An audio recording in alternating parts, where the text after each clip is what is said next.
नमस्कार, super prime time में आपका स्वागत है। आपके साथ मैं हूं Sumera Khan. Super prime time में हम आपको दिखाएंगे देश दुनिया की हर बड़ी और अहम खबर, वर्ल्ड एक्सक्लूसिव और explosive news stories, world breaking news और वॉर ब्रेकिंग न्यूज सीधे युद्ध के मैदान से। तो आइए करते हैं शुरुआत एक ब्रेकिंग न्यूज के साथ जो युद्ध के मैदान से आ रही है। यूक्रेन में रूस का सबसे भीषण हमला हुआ है। हमले में अब तक 48 लोगों की मौत हो गई है और खार्किव में रूस की भीषण बमबारी जारी है। इस वक्त भी जारी है रूस की बारूदी वर्षा। खार्किव में साल का सबसे बड़ा हमला किया गया है, ऐसी जानकारी मिल रही है। खार्किव के अलावा इस वक्त भी जारी है रूस की बारूदी वर्षा, ऐसी जानकारी मिल रही है। इसके अलावा खार्किव के ग्रोजा का वीडियो सामने भी आया है। रूसी हमले में पूरा इलाका जमींदोज हो गया है। 48 लोगों की मौत हुई है, बड़ी संख्या में लोग जख्मी हैं। मरने वालों में 6 साल की एक बच्ची भी शामिल है। मिसाइल और फैब 500 बॉम्ब से ये बड़ा हमला किया गया है।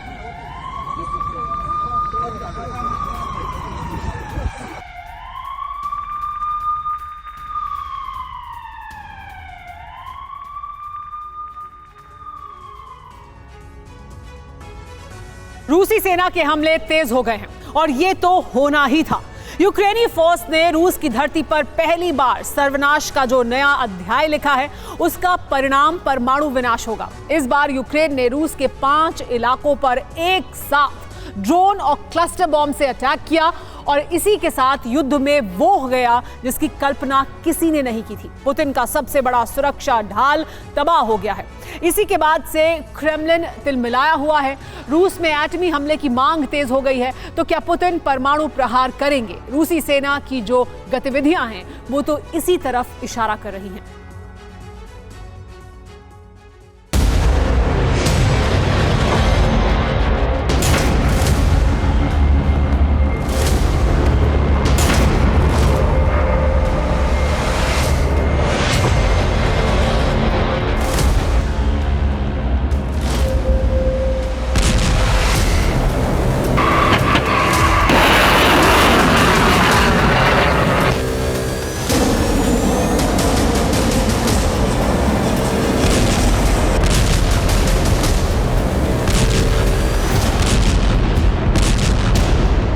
युद्ध के मैदान में बहुत बड़ा अनर्थ हो गया।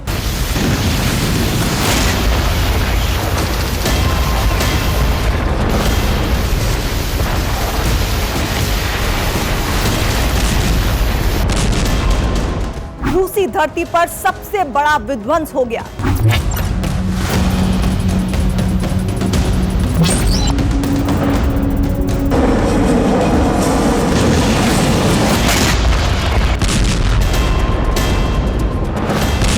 रूस के मेनलैंड पर यूक्रेन का महाप्रहार।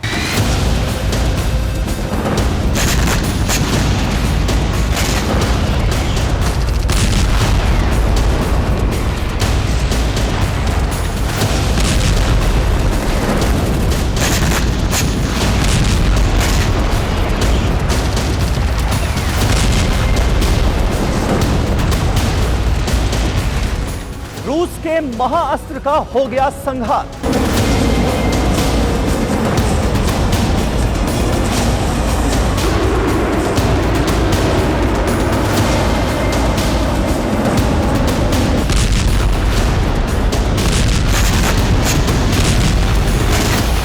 रूसी धरती पर जो कुछ हुआ है वो इससे पहले कभी नहीं हुआ था।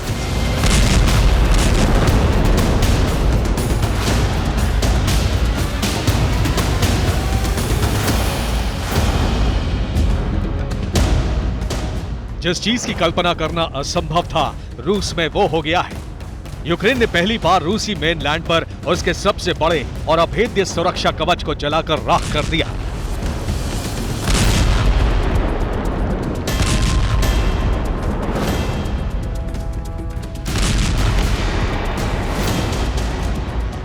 रूस का यह डिफेंस नाकाम हुआ और इसी के साथ यूक्रेन का ड्रोन अटैक कामयाब हो गया।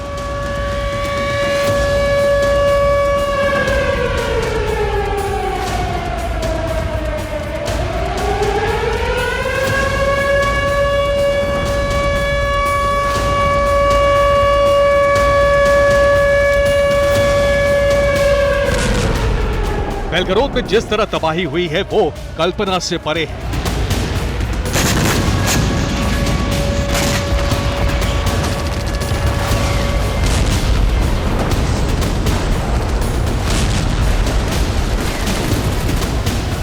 बेलगोरोद में यूक्रेनी फोर्स ने ड्रोन हमला कर रूस के सबसे बड़े और सबसे अभेद्य एयर डिफेंस सिस्टम S-400 को तबाह कर दिया। कुछ इस तरह।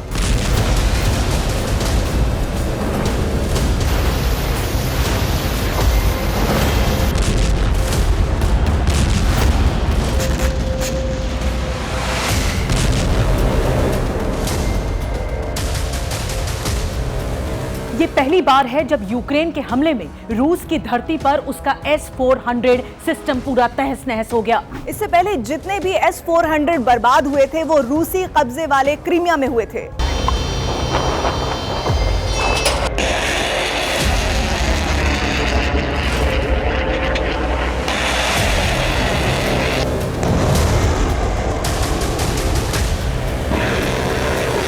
लेकिन इस बार रूस का S-400 बेलगोरोद इलाके में बर्बाद हुआ है, यानी रूस के मेनलैंड पर। नेटो इसे बहुत बड़ी कामयाबी के तौर पर देख रहा है।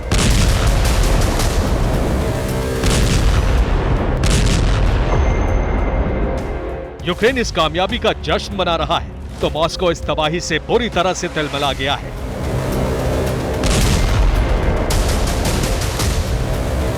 यूक्रेनी फोर्स ने सिर्फ बेलगोरोद ही नहीं बल्कि रूस के 5 इलाकों पर भीषण प्रहार किया।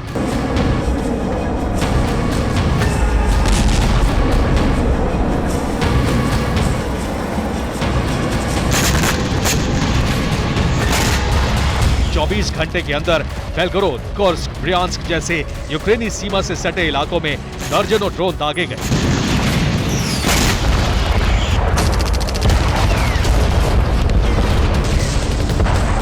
क्लस्टर बम से भी धावा बोला गया।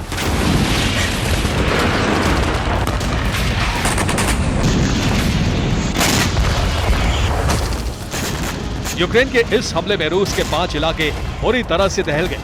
कुर्स्क में यूक्रेनी फोर्स ने पावर स्टेशन को उड़ा दिया, जिससे पूरे इलाके में अंधेरा कायम हो गया।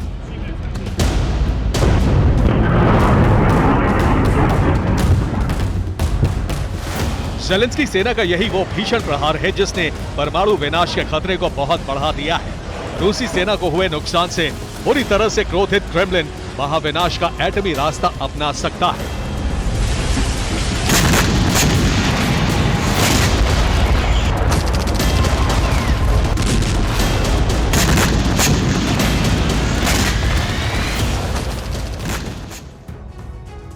पिछले 24 घंटे में यूक्रेन ने रूस के 5 इलाकों पर 39 ड्रोन दागे। रूस का दावा है कि उसने 31 ड्रोन हमले को असफल भी कर दिया, लेकिन 8 ड्रोन हमले सफल हो गए। इसका नतीजा यह हुआ कि रूसी सेना को बहुत बड़ा नुकसान पहुंचा है।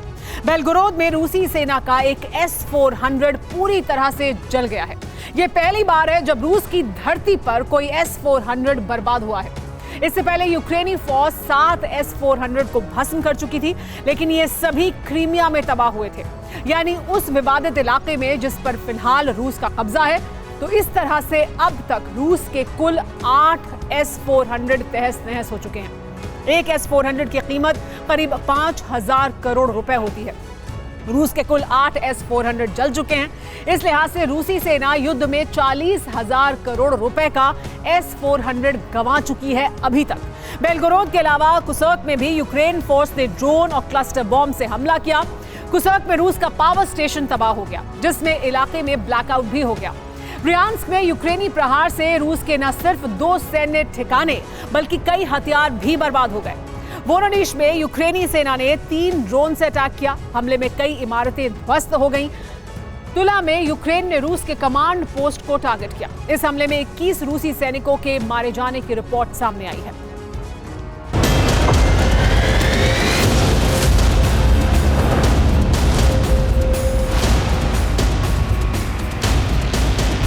रूसी कानून के मुताबिक रूसी धरती पर यूक्रेन के हमले रूस को यूक्रेन पर परमाणु हमले की छूट देता है।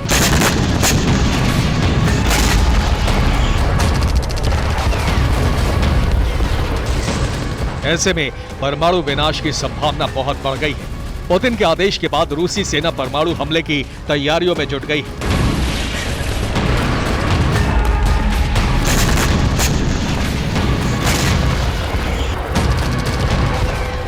आर्कटिक में रूसी एटमी बेस पर रूसी फौज सबसे घातक एटमी मिसाइल बोरोवेस्तनिक का परीक्षण करने वाली है।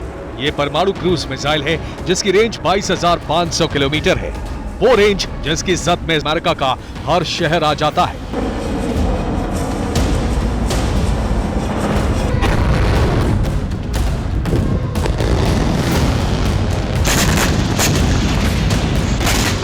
मिसाइल टेस्ट को लेकर सभी तैयारियां पूरी हो चुकी हैं। रूस किसी भी वक्त आर्कटिक में बहुत बड़ा एटमी धमाका कर सकता है।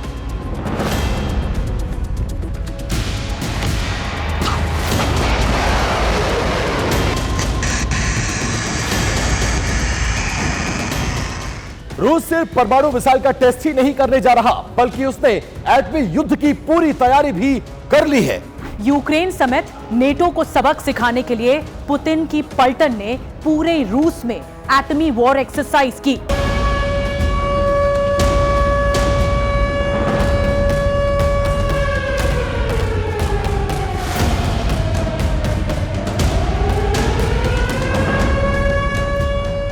परमाणु युद्धाभ्यास के दौरान पूरे रूस में सायरन बजे, लाउड स्पीकर पर अनाउंसमेंट हुए।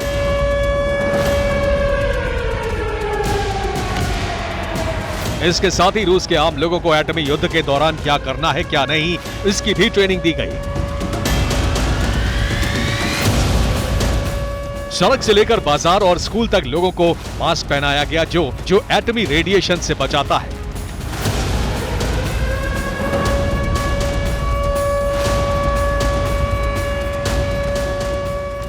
रूसी सेना के एक्सपर्ट्स ने लोगों को बताया कि अगर एटमी हमला होता है तो उन्हें अपनी सुरक्षा कैसे करनी होगी।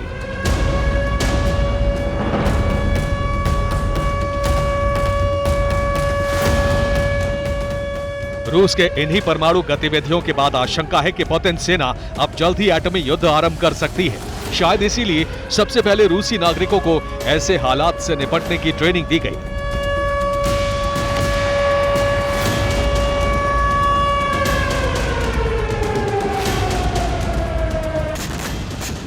पुतिन की करीबी और रूस की सरकारी मीडिया आरटी की editor in chief Margarita Simonyan ने जो कुछ कहा है वो भी संकेत कर रहा है कि परमाणु विनाश बहुत ही निकट है।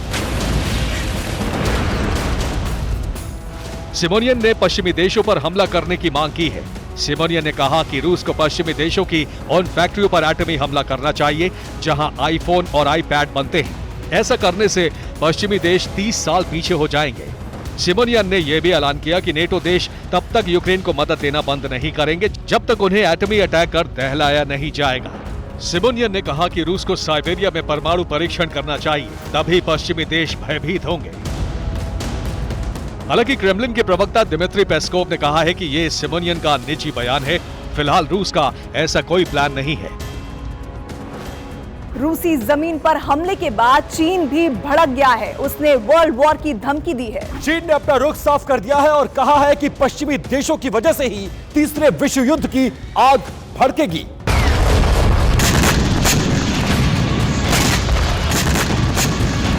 जाहिर है परमाणु विध्वंस का ग्राउंड तैयार हो चुका है। किसी भी वक्त एटमी धमाका हो सकता है और इसी के साथ शुरू हो जाएगा तीसरा विश्व विनाश। Bureau report, TV9 Bharatvarsh.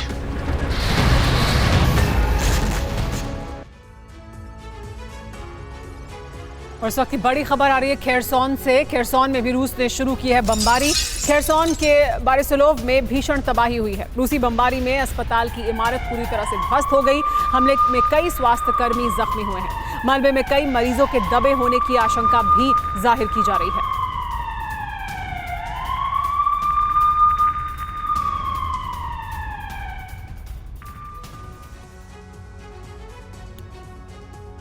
Ukraine ने क्रीमिया विजय ऑपरेशन का दूसरा फेज शुरू कर दिया है। यूक्रेनी रक्षा मंत्री रुस्तम उमेरोव की तातार स्पेशल फोर्सेस ने रात के अंधेरे में क्रीमिया पर गुरिल्ला हमला किया और यूक्रेन का दावा है कि हमला कामयाब रहा। क्रीमिया की जंग अब एक अलग ही स्वरूप लेने की तरफ बढ़ रही है। यूक्रेन की समर्थक तातार मुस्लिम फोर्स के खिलाफ पुतिन ने कादिरोव के चेचन मुस्लिम लड़ाकों को उतारने का प्लान तैयार किया है। दोनों तरफ से मुस्लिम लड़ाकों को उतारने के पीछे एक बड़ा मकसद है। देखिए क्रीमिया पर हमले कैसे किया गया और पुतिन इससे निपटने के लिए क्या प्लान तैयार कर रहे हैं।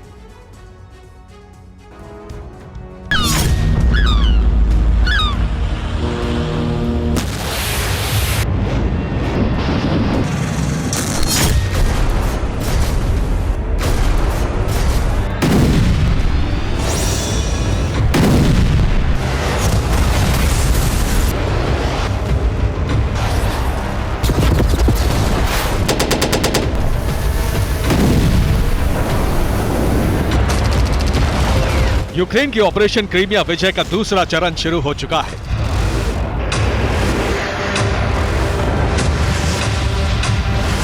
पहले चरण में क्रीमिया में रूसी सैन्य ठिकानों पर मिसाइल और ड्रोन हमले किए गए।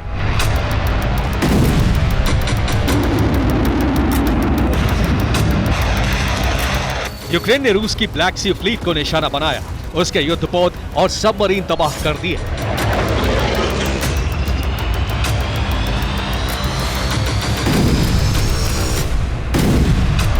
इसके साथ ही रूस के एयरबेस पर अटैक किए गए, लेकिन अब ऑपरेशन का दूसरा चरण शुरू हो चुका है, यानी ऑपरेशन क्रैब ट्रैप।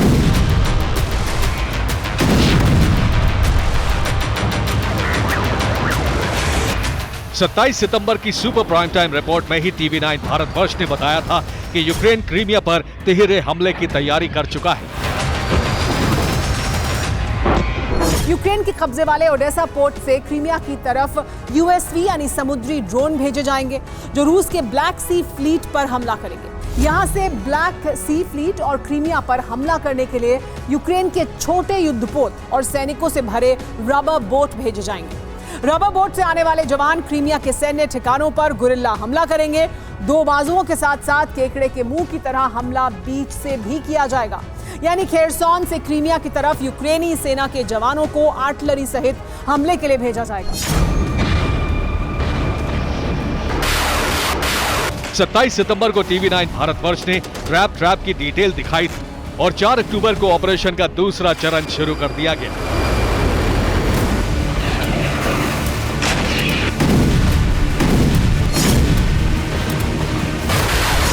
रात के अंधेरे में ड्रोन कैमरे से बनाए गए इस वीडियो में समंदर पर सफेद लंबी लकीरें दिख रही हैं।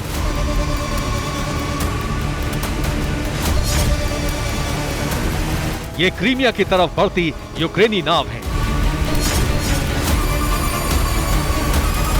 इसके बाद क्रीमिया तट के पास दो नाव चलती नजर आती हैं।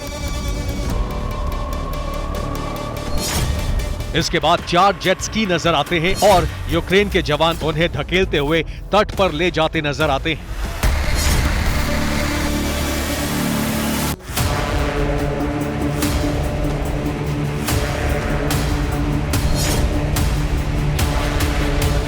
मरीन कमांडो वाले अंदाज में ये जवान खामोशी से क्रीमिया की तरफ बढ़े, तट पर पहुंचे और यहां से आगे बढ़कर रूस की सैन्य चौकियों पर धावा बोल दिया।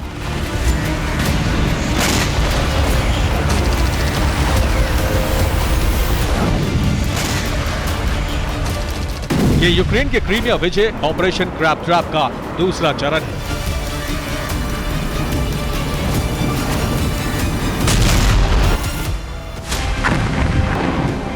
यूक्रेन ने दावा किया है कि यूक्रेनी तातार रेडिंग पार्टी ने रूस के सैन्य ठिकानों पर आगजनी की।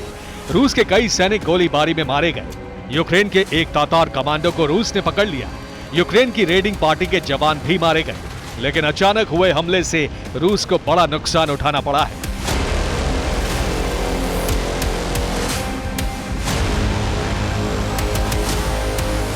रूसी फोर्सेस ने क्रीमिया पर गुरिल्ला हमला करने आई इस रेडिंग पार्टी की एक जेट स्की को कब्जे में ले लिया और एक जवान को जिंदा पकड़ लिया।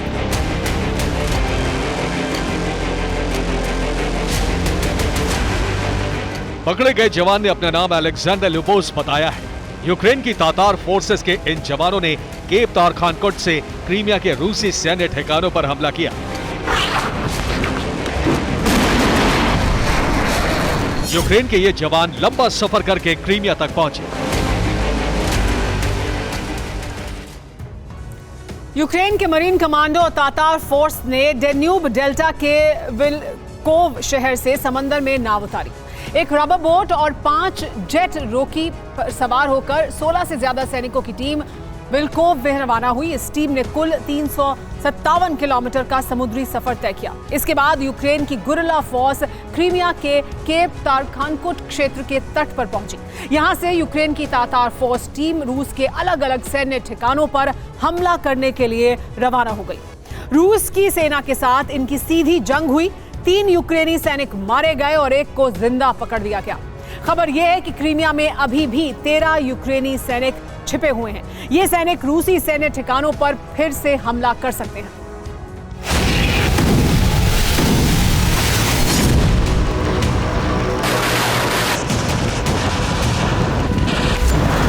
क्रीमिया पर पहला इन्फेंट्री हमला हो चुका है और अब ये तय है कि क्रीमिया पर इस तरह के हमले लगातार होते रहेंगे। यूक्रेन के रक्षा मंत्री रोस्तम ओमेरोव ने इस ऑपरेशन को डिजाइन किया है।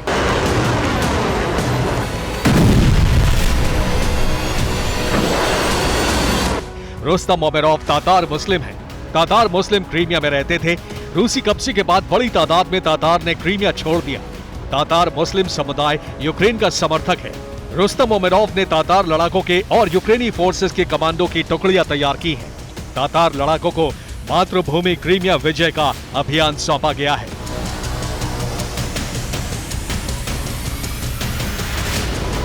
ऑपरेशन क्रैप ट्रैप की जानकारी रूसी इंटेलिजेंस सर्विस एफएसबी को भी है। एफएसबी के इनपुट पर क्रेमलिन ने क्रीमिया बचाने के लिए बड़ा प्लान बनाया है।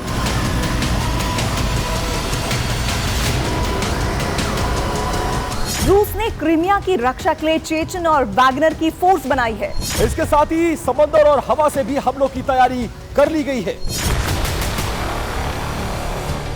जिस तरह रात के अंधेरे में क्रीमिया पर हमला किया गया, उसे नाकाम करने के लिए रूसी सेनाएं अभ्यास कर रही हैं।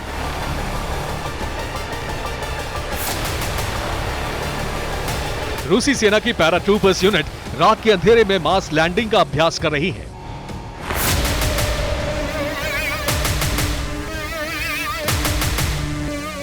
ये रुस्तम के तातार लड़ाकों को जवाब की तैयारी है।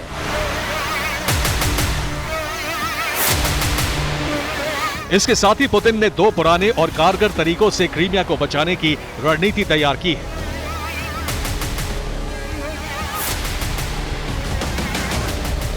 पुतिन ने वैगनर फोर्स और चेचन लड़ाकों का एक गठजोड़ तैयार किया है। दूसरा मोर्चा 1950 के दशक वाले पुराने विमान संभालने वाले हैं। चेचन वैगनर गठजोड़ जमीन पर जंग लड़ेगा और पुराने बिरीव PE-12 प्लेन से ब्लैक सी पेट्रोलिंग और यूक्रेनी नावों पर बम वर्षा होगी।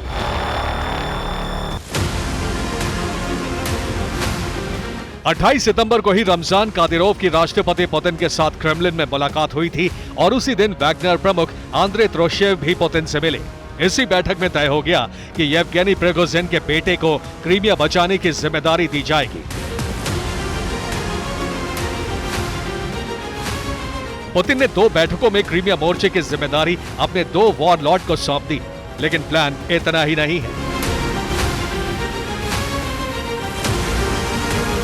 येवगेनी प्रिगोजिन के बेटे पावेल प्रिगोजिन को वैगनर की एक टुकड़ी की जिम्मेदारी दी गई है। इसके साथ ही रमजान कादिरोव के चेचन लड़ाकों को भी क्रीमिया भेजा जाएगा। वैगनर फोर्स क्रीमिया के रूसी सैन्य ठिकानों पर तैनात होगी।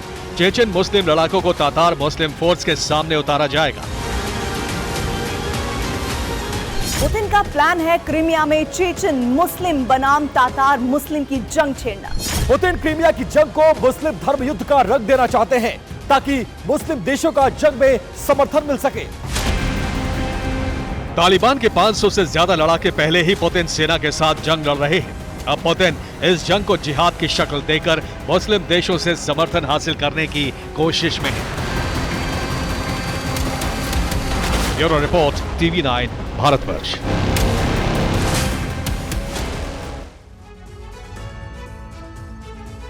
खार्किव धमाके में मरने वालों की संख्या बढ़ गई है। 49 लोगों की मौत की पुष्टि हो गई है। सुपरमार्केट और कैफे की इमारत ध्वस्त हुई है। हमले के वक्त कैफे में काफी लोग जमा थे, ऐसी जानकारी मिल रही है।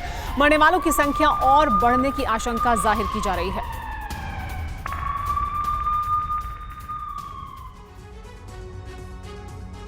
चार अक्टूबर यूक्रेन के लिए जंग की सबसे काली रात रही। महज 12 घंटे में यूक्रेन की जमीन पर इतना बारूद बरसा जिसने अब तक के सारे रिकॉर्ड तोड़ दिए। एक ही रात में यूक्रेन की धरती पर पुतिन की सेना और ज़ेलेंस्की ब्रिगेड ने 500 टन बारूद बरसाया। रशियन आर्मी ने रूस के अलग अलग शहरों पर ड्रोन और बैलिस्टिक मिसाइलों से हमले किए। यूक्रेन ने भी ज़ैपोरिज्जिया और इससे सटे शहरों में रूसी सेना पर भीषण पलटवार किया। बारूदी वर्षा के बीच वॉर ग्राउंड में 756 सैनिकों की मौत भी हो गई है।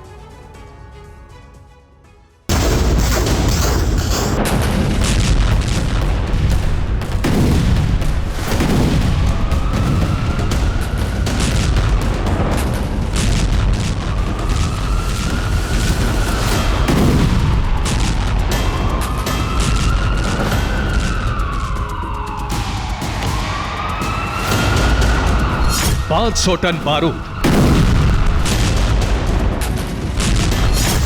यानी 5 लाख किलो बारूद।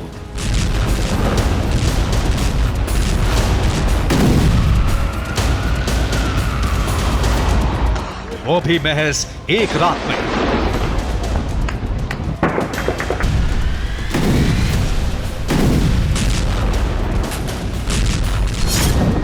चार अक्टूबर की रात यूक्रेन के लिए सबसे काली रात रही।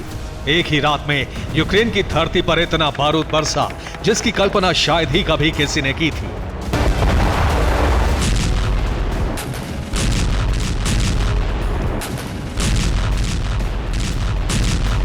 पुतिन की सेना और ज़ेलेंस्की के जवानों ने एक ही रात में वॉर ग्राउंड के सारे रिकॉर्ड ब्रेक कर दिए। यूक्रेन से आई सबसे लेटेस्ट रिपोर्ट के मुताबिक यूक्रेन में एक ही रात में 5 लाख किलो बारूद बरसा।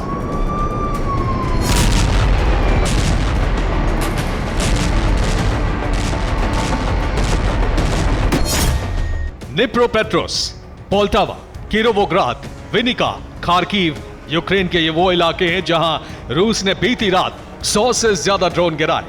रूस ने ये ड्रोन अटैक यूक्रेन के मिलिट्री ठिकानों और रिहायशी इमारतों पर किए।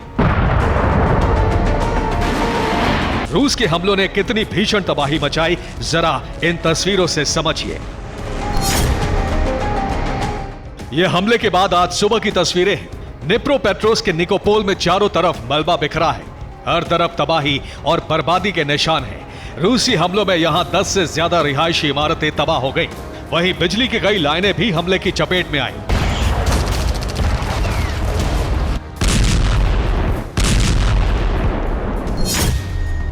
ये वीडियो खेरसोन का है। यहां रूस ने 3 फैब 500 बम गिराए। हमले के बाद कई किलोमीटर तक का इलाका वीरान हो गया। यूक्रेन का दावा है कि रूस इस युद्ध में बैलिस्टिक मिसाइलों का इस्तेमाल कर रहा है। दावों के मुताबिक 4 अक्टूबर की रात रूस ने सूमी और पोल्टावा पर कई बैलिस्टिक मिसाइलें दागी।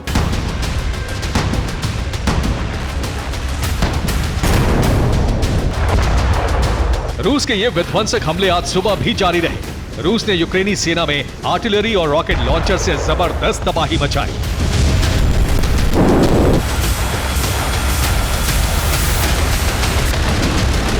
ताबड़तोड़ रॉकेट हमलों का यह वीडियो क्रास्नोलिमांस्क का है।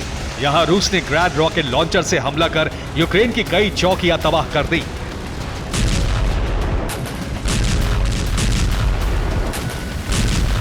नीवी मिखलोवा में एक कोक प्लांट पर रूस ने स्मार्ट बम से हमला किया। रूस को खबर थी कि इस कोक प्लांट में यूक्रेन के 18 से ज्यादा सैनिक छिपे हैं। हमले में सभी यूक्रेनी सैनिक मारे गए।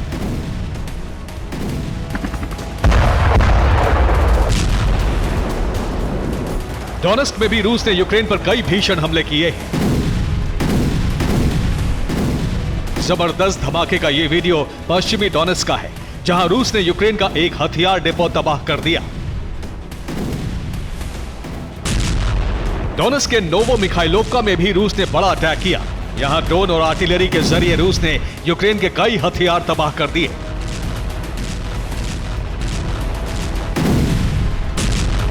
रूसी रक्षा मंत्रालय की एक रिपोर्ट के मुताबिक रूस ने डोनेस्क के 4 इलाकों में मिसाइल और रॉकेट से बारूदी बारिश की, जिसमें यूक्रेन को भारी नुकसान पहुंचा है।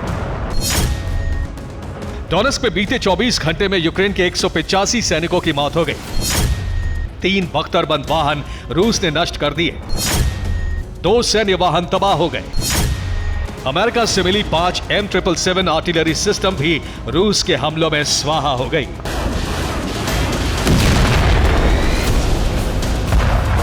बीते 24 घंटे से ज़ेपोरिज़िया का जंगी मैदान भी सुलग रहा है। यहां रूस और यूक्रेन ने एक दूसरे पर जबरदस्त हमले किए।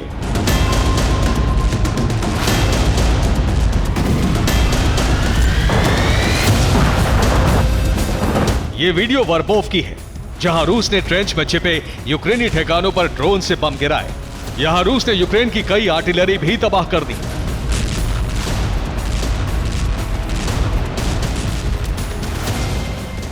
ताबड़तोड़ गोलाबारी का यह वीडियो ज़ेपोरिज़िया के रोबोताइन का है।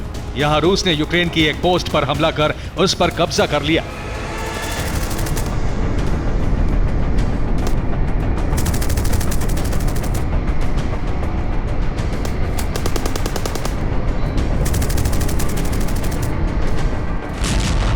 ज़ेपोरिज़िया के रोबोटाइन में यूक्रेन ने भी भीषण पलटवार किया है। यूक्रेन ने यहां रूस के 2 UR-77 माइन क्लियरिंग व्हीकल को नष्ट कर दिया। यूक्रेन ने रूसी ठिकानों पर भी हमले किए। हाइमार्स और स्टॉर्म शैडो मिसाइलों से हमला कर रूस के 6 ठिकाने तबाह कर दिए। ये वीडियो ज़ेपोरिज़िया के तोकमक का है। यहां भी यूक्रेन ने जबरदस्त हमला किया, जिसमें रूस के 5 T-72 टैंक तबाह हो गए। यूक्रेनी रक्षा मंत्रालय ने भी बीते 24 घंटे की वॉर रिपोर्ट जारी कर रूस को नुकसान पहुंचाने की लिस्ट जारी की है। यूक्रेनी रिपोर्ट के मुताबिक रूस को बड़ा नुकसान पहुंचा है। रूस के कुल 12 टैंक तबाह हो गए। 31 आर्टिलरी सिस्टम यूक्रेन ने नष्ट कर दिए। यूक्रेनी हमले में 2 रूसी MLRS के परखच्चे उड़ गए। वॉर ग्राउंड में रूस के 580 सैनिकों की मौत हो गई। बीते 24 घंटे में यूक्रेन के जंगी मैदान में भीषण बारूद बरसा है। 2 तस्वीरों में आपको दिखाते हैं यूक्रेन के हालात कितने खराब हो चुके हैं। इससे आपको अंदाजा होगा कि सर्दियों से पहले ये जंग कितनी भीषण हो चुकी है। पहली तस्वीर डोनेट्स्क की है, जहां रूस के भीषण हमले के बाद चारों तरफ यूक्रेनी सैनिकों की लाशें देखी जा सकती हैं। वहीं दूसरी तस्वीर ज़ेपोरिज़िया की है, जहां एक इमारत में 10 से ज्यादा रूसी सैनिक मारे गए। सर्दियों से पहले बाखमुत में भी जंग तेज हो गई। रूस ने यूक्रेन से खोई जमीन वापस पाने के लिए हमले तेज कर दिए हैं।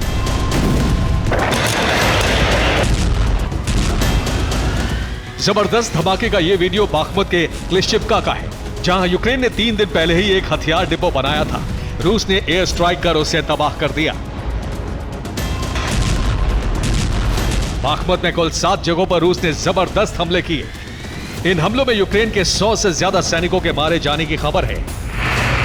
बीते 24 घंटे में यूक्रेन के वॉर ग्राउंड में जबरदस्त तबाही मची है, जो सबूत है कि यह जंग अभी थमने वाली नहीं। सर्दियों से पहले जंगी मैदान में कई किलो टन बारूद बरसना अभी बाकी है। Bureau report, TV9 Bharatvarsh. पिछले 2 महीने से क्रीमिया पर यूक्रेन इतना हमलावर है कि रूस को अपनी ब्लैक सी फ्लीट वहां से हटानी पड़ी है। सैटेलाइट इमेज से यह जानकारी सामने आई है कि रूस सेवेस्तोपोल नेवल बेस की बजाय ब्लैक सी फ्लीट को किसी दूसरे नेवल बेस पर ले गया है। अब सवाल यह उठ रहा है कि आखिर रूस ने ऐसा क्यों किया? क्या यह यूक्रेन के हमले से घबराहट का नतीजा है, या फिर पुतिन कुछ ऐसा प्लान तैयार कर रहे हैं जिससे यूक्रेन को पूरी तरह बैकफुट पर लाया जा सके और नेटो के मंसूबे को फेल किया जा सके? इस रिपोर्ट में देखिए इस समय सवालों के जवाब और क्यों पुतिन के वॉर प्लान से ब्लैक सी विश्व युद्ध का एपिसेंटर बन सकता है।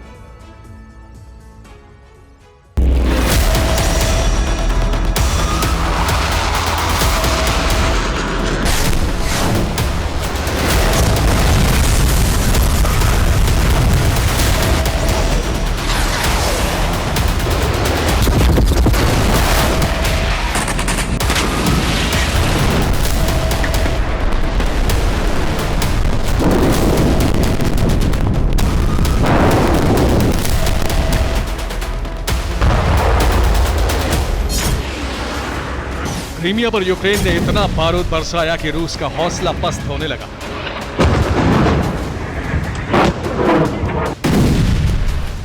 सेवेस्तोपोल नेवल बेस पर इतने हमले किए कि पूरा बेस तहस नहस हो गया।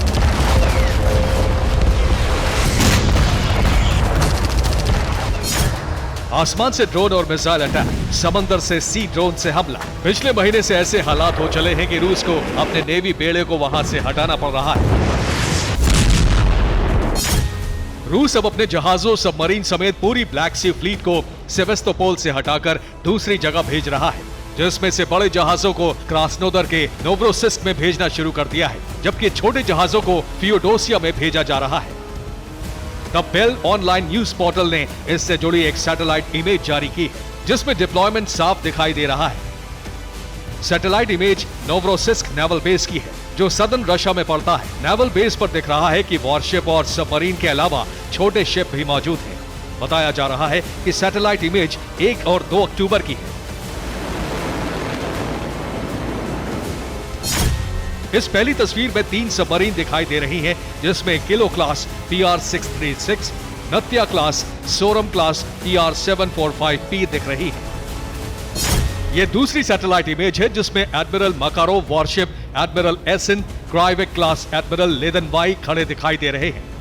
जबकि इस तीसरी सैटेलाइट इमेज में कॉर्वेट बोयान M, ग्रीसा 3, रोपुचा क्लास और एलिगेटर क्लास कॉर्वेट के अलावा PR-22160, प्योत्र मोरकोनोव 117 पोर्ट पर खड़े दिख रहे हैं। क्रॉसनोदर में नोवरोसिस्क नेवल बेस पर पुतिन ने 23 सितंबर को दौरा किया था। उसी के बाद से सेवेस्तोपोल से ब्लैक सी फ्लीट को हटाया जाने लगा था। ये वही तस्वीर है जब पुतिन नोवरोसिस्क पोर्ट पर खड़े ब्लैक सी फ्लीट के सबसे बड़े वॉरशिप व्हाइट एडमिरल कुलाकोव पर पहुंचे थे।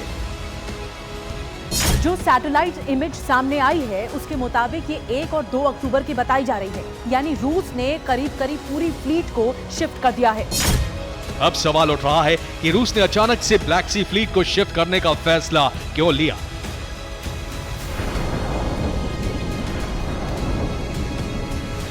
क्या यूक्रेन के हमलों से रूस के हौसले पस्त हो चुके हैं? क्या यूक्रेन के हमलों से बचने के लिए ऐसा किया गया, या रूस ब्लैक सी में कुछ बड़ा करने की प्लानिंग में है?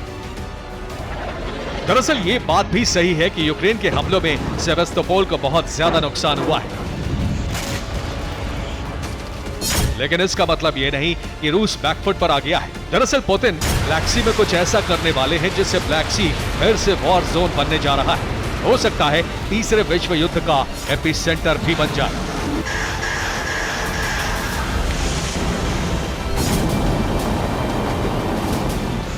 वैसे भी यूक्रेन ने ब्लैक सी में बारूदी बवंडर लाने में कोई कमी नहीं छोड़ी है। पिछले 2 महीनों से यूक्रेन ने ताबड़तोड़ हमले किए हैं। खासतौर से सितंबर तो रूस के लिए सबसे विनाशक साबित हुआ है। 12 सितंबर को 2 वॉरशिप और 1 सबमरीन तबाह। 19 सितंबर को 2 शिप को बड़ा नुकसान पहुंचा। 21 सितंबर को एक फ्रिगेट का बड़ा हिस्सा तबाह हो गया। 22 सितंबर को सेवेस्तोपोल नेवल हेडक्वार्टर पर ड्रोन अटैक से तबाही। 23 सितंबर को यूक्रेन के हमले में एक नेवल कमांडर की मौत हो गई। 23 सितंबर को यूक्रेन का हमला इतना विध्वंसक था जिसमें 35 नेवी अफसरों की मौत हो गई। सितंबर में लगातार 7 दिन यूक्रेन ने क्रीमिया और सेवेस्तोपोल बेस पर हमला किया था। अक्टूबर में भी हमले जारी हैं, लेकिन अक्टूबर आते आते रूस ने ब्लैक सी फ्लीट को पूरी तरह वहां से हटा लिया। दरअसल इसके पीछे रूस की बड़ी प्लानिंग है। रूस ब्लैक सी में सी माइंस बिछाकर ग्रेन कॉरिडोर को पूरी तरह ब्लॉक कर देना चाहता है। ये ठीक उसी तरह है जब रूस ने स्नेक आइलैंड खाली करते वक्त वहां बारूदी माइंस बिछा दी थी और ब्लैक सी में सी माइंस बिछा दी थी, ताकि स्नेक आइलैंड यूक्रेन की तरफ से इस्तेमाल नहीं किया जा सके। यूके इंटेलिजेंस की रिपोर्ट से खुलासा हुआ है कि जिस वक्त यूक्रेन सेवेस्तोपोल और क्रीमिया पर हमले करके अपनी पीठ थपथपा रहा था, उसी दौरान रूस ने काले सागर में यूक्रेन और दूसरे पड़ोसी मुल्कों तक पहुंचने वाले ट्रांसपोर्ट रूट पर बारूदी माइंस लगा दी। यानी अब कोई भी शिप अगर ग्रेन कॉरिडोर से गुजरेगा तो बारूदी माइंस उसे तहस नहस कर देंगी और रूस इसका इल्जाम यूक्रेन पर लगाएगा, क्योंकि यूक्रेन ब्लैक सी में ज्यादा हमलावर हो रहा है। वैसे भी 17 जुलाई के बाद से कोई भी शिप ग्रेन कॉरिडोर से नहीं गुजरा है। यूके इंटेलिजेंस की रिपोर्ट में बताया गया है कि इस दौरान इतना अनाज बर्बाद हो गया जिससे 1 साल तक 1 मिलियन लोगों की भूख मिट सकती थी।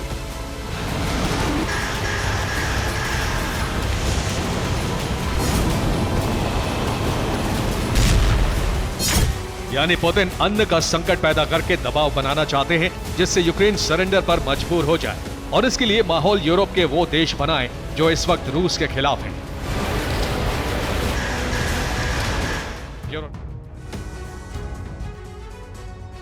और आगे बढ़ने से पहले इस वक्त की बड़ी खबर आपको बता दें, व्लादिमीर पुतिन ने सनसनीखेज दावा किया है। रूस ने नेटो सदस्य बनने के प्रस्ताव रखा था, ये कहा पुतिन ने। यूएस ने खारिज कर दिया ये प्रस्ताव। नेटो को प्रभुत्व के लिए दुश्मन की जरूरत है, ये कहना है पुतिन का, और इस वजह से रूस को दुश्मन बनाया हुआ है। शांति का समर्थक है रूस, ये दावा किया है पुतिन ने।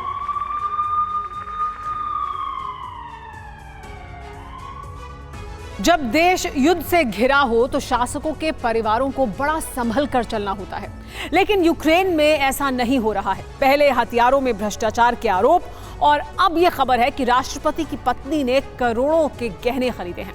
यूक्रेन में बढ़ रहे भ्रष्टाचार पर पहले ही नेटो और अमेरिका नाराज हैं। रक्षा मंत्रालय के भ्रष्टाचार के चलते सहयोगी देशों ने हथियार देने से हाथ खींचने शुरू कर दिए हैं। ऐसे खराब माहौल में राष्ट्रपति की पत्नी ओलेना का यह बर्ताव उनकी छवि खराब करने वाला कदम माना जा रहा है।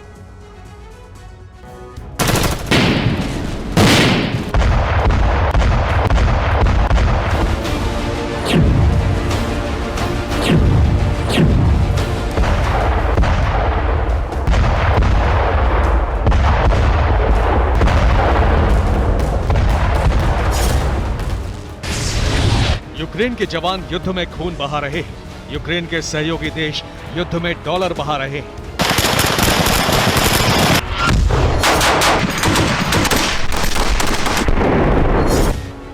रोज हथियार और यूक्रेनी सेना के जवान कम हो रहे हैं। हथियारों की सख्त जरूरत है। एक एक डॉलर की बहुत बड़ी कीमत है।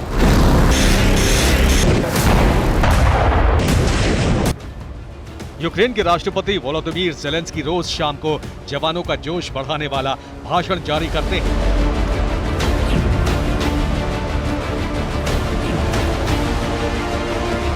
लेकिन राष्ट्रपति की पत्नी ओलेना ज़ेलेंस्का ऐसे गंभीर समय में अपने शौक पूरे कर रही हैं। ओलेना ज़ेलेंस्का के बारे में खबर है कि उन्होंने करोड़ों रुपए गहने खरीदने में खर्च कर दिए।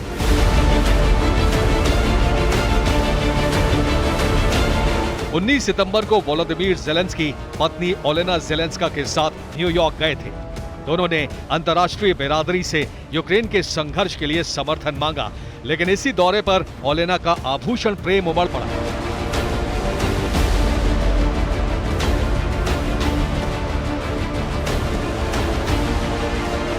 न्यूयॉर्क में यूक्रेन की प्रथम महिला ने गहने खरीदे। एक सुपर लग्जरी ब्रांड के शोरूम से ओलेना ने गहने खरीदे। गहनों पर कुल 9 करोड़ 16 लाख रुपए ओलेना ने खर्च कर दिए। खबर में ऐसा दावा नहीं है कि ओलेना ने भ्रष्टाचार के पैसे से गहने खरीदे हो, लेकिन युद्ध लड़ रहे देश की प्रथम महिला ने इतने रुपए के गहने खरीद लिए जितने रुपए से यूक्रेनी सेना को कुछ घंटे का गोला बारूद दिया जा सकता था।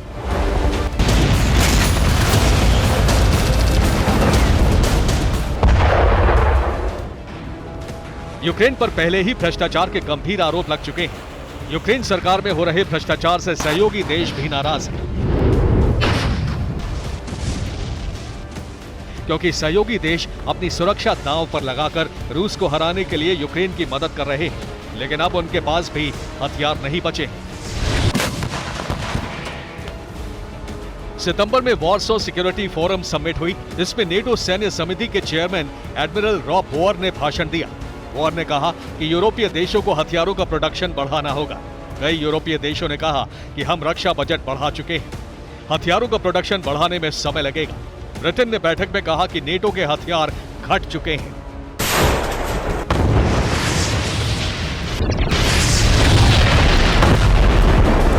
इससे पहले यूरोप के कई देश यूक्रेन में भारी भ्रष्टाचार से तंग आकर मदद देने से पीछे हटने लगे। स्लोवाकिया ने यूक्रेन को हथियार देने से साफ इनकार कर दिया है। यूरोप के कई देशों में यूक्रेन को हथियार सप्लाई के खिलाफ आवाज उठने लगी है। 4 अक्टूबर को ही सूबी के गवर्नर को भ्रष्टाचार के आरोप में गिरफ्तार किया गया है।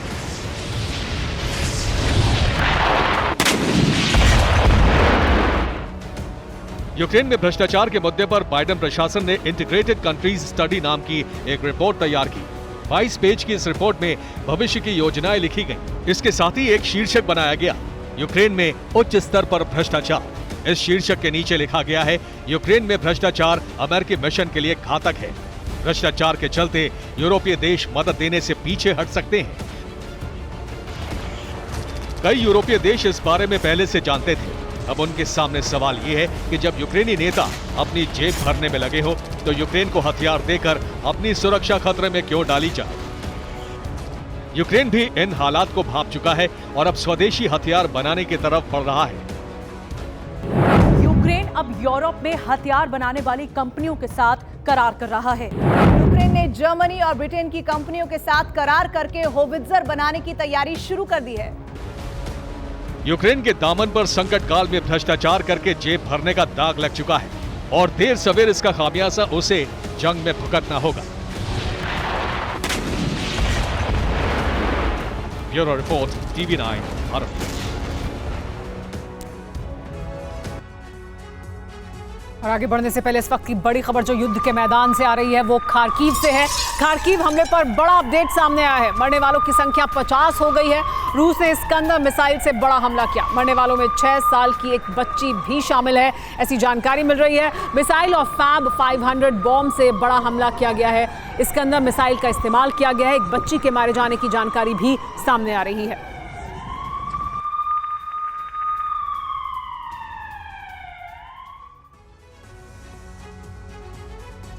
जंग जीतने के लिए रूस नए हथियारों को जंग के मैदान में उतारने जा रहा है, जिसके जवाब में नेटो ने यूक्रेन को ऐसे हथियार भेजे हैं जो रूस के हथियारों को ध्वस्त कर सके।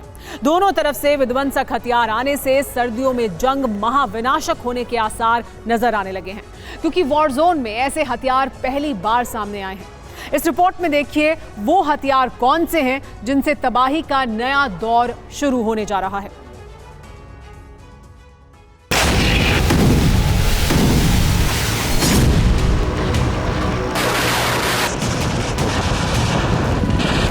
वॉर जोन में नए हथियार, जंग में नया प्रयोग।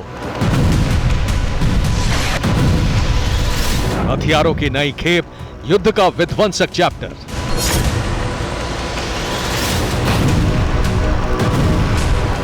रूस यूक्रेन की जंग में अब वो दौर आ चुका है जब ऐसे विनाशकारी हथियारों का इस्तेमाल किया जा रहा है जो ज्यादा से ज्यादा तबाही मचा सके, साथ ही उनकी बड़ी खेप बनाने में खर्च भी कम हो।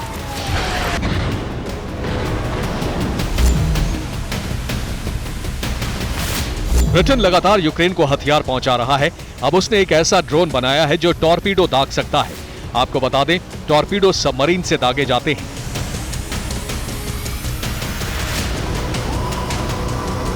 लेकिन ब्रिटेन का बनाया ड्रोन छोटा टॉर्पीडो दागकर दुश्मन के खेमे में बवंडर ला सकता है।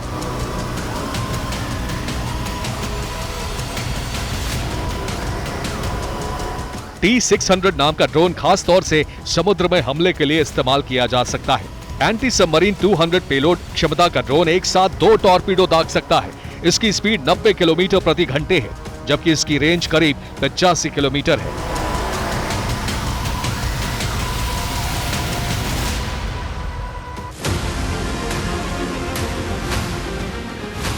नेटो ने इसका टेस्ट कुछ दिन पहले किया है। अब इसे यूक्रेन को सप्लाई करने की बात हो रही है, जिससे यूक्रेन ब्लैक सी में मौजूद रूस की सबमरीन पर हमला कर सके।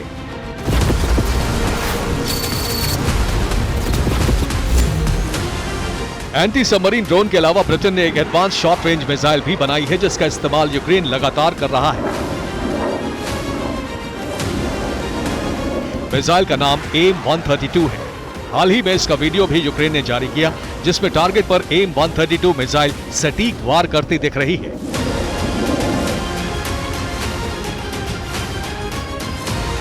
$88 किलो वजन वाली AIM-132 मिसाइल की रेंज 25 किलोमीटर है।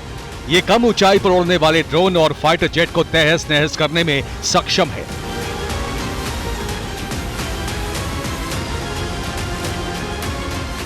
नेटो के हथियारों का जवाब देने के लिए रूस ने भी हाहाकारी हथियार जंग के मैदान में उतार दिए हैं। रूस ने एंटी ड्रोन आर्टिलरी उतार दी है, जिसका नाम कॉर्नेट है। कॉर्नेट एक पोर्टेबल एंटी ड्रोन सिस्टम है।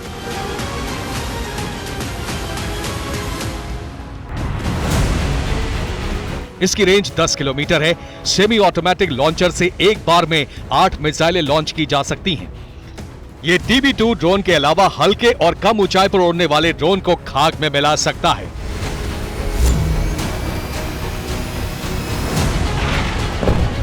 रूस के ड्रोन अटैक से बचने के लिए यूक्रेन ने एक ऐसा इनविजिबल सूट तैयार किया है जो ड्रोन अटैक और थर्मल इमेज कैमरों से बचाएगा। इसका वजन करीब 2.5 किलो है। खास बात यह है कि इससे पहनने के बाद यूक्रेन के सैनिक ड्रोन सेंसर में नहीं आ पाएंगे और आसानी से दुश्मन के खेमे में घुसकर तबाही मचा सकते हैं। यूक्रेन के डिप्टी प्राइम मिनिस्टर ने इस इनविजिबल कोट को ब्रेव नाम दिया है।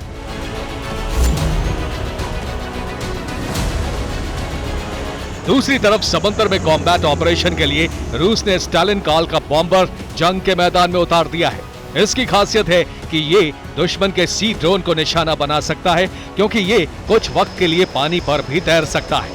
B-12 नाम का एम्फीबियस जेट 1950 में इस्तेमाल किए जाते थे। अब पुतिन इनका इस्तेमाल नेवल पोर्ट पर हमले रोकने के लिए करेंगे।